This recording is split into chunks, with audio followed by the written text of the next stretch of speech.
Before we get fully into this story, I just want to draw your attention to the video description. Contained in that description, there is a link to a GoFundMe.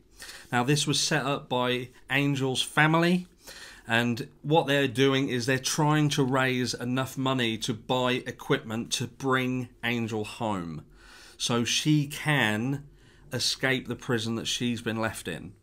But for now, let's have a little bit of a chat about how she actually got there and what's been done about it. What you're witnessing here is the moment that Angel Lynn's life would ultimately change forever. And not only that, but her family would have to go on to witness the absolute horrendous aftermath of a decision made by two 19-year-old boys on this fateful day. So for those of you who have been around the channel for some time, you may have remembered me speaking of Angel a little while back. Now, her story is about really injustice and something that we're all too familiar with.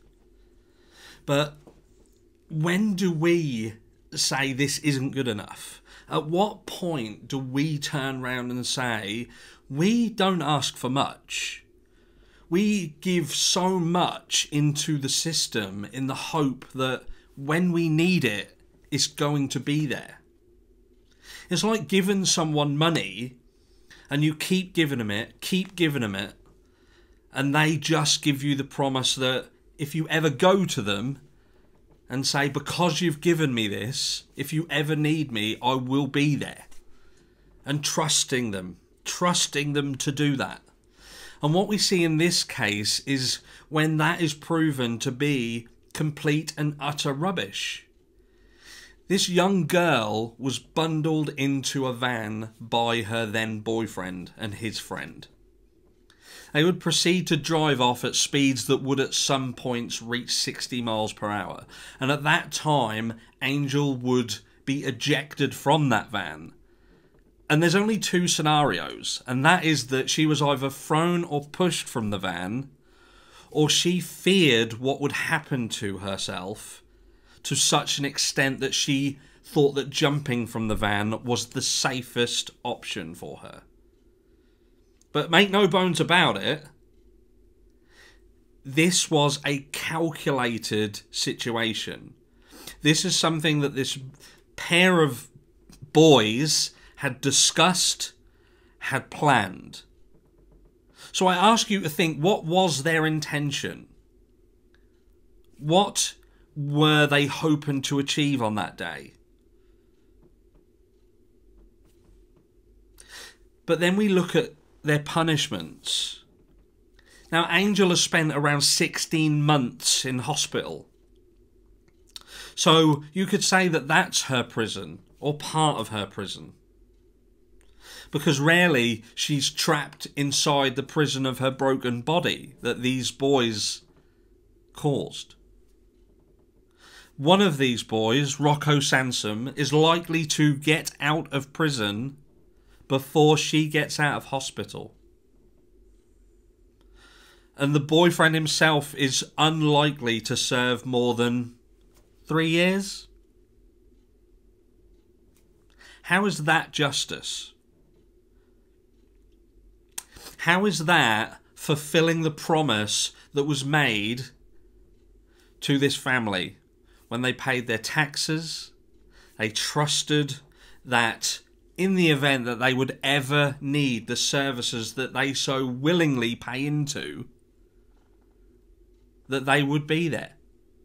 Because what we've actually seen in this case, at the very root of it, is that the system is broken.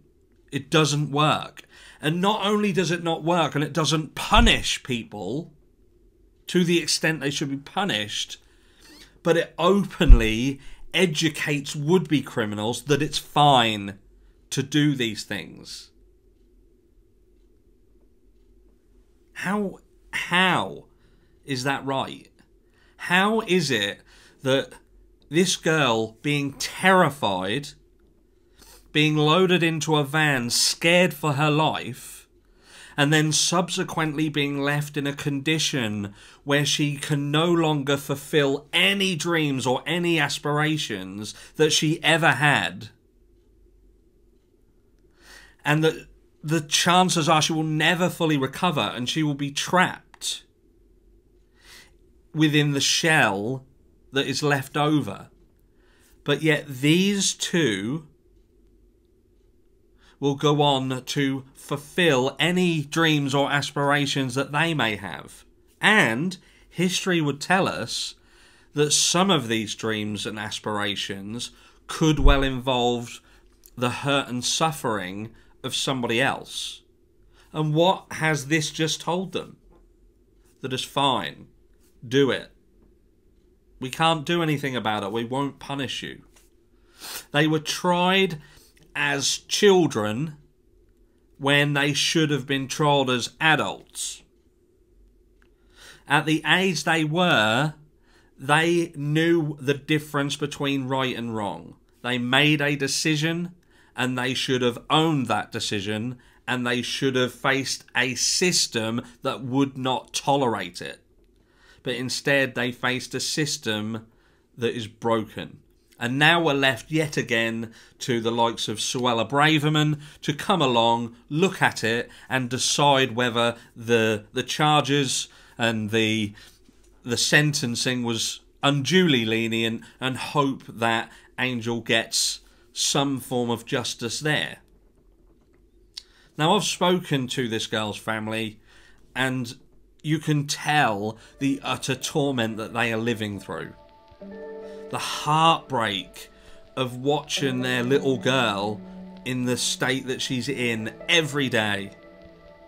This girl's little sister, like I mentioned before, no longer being able to play with her sister, no longer being able to annoy her sister like siblings do, but instead she gets to see how her sister is through screens and monitors.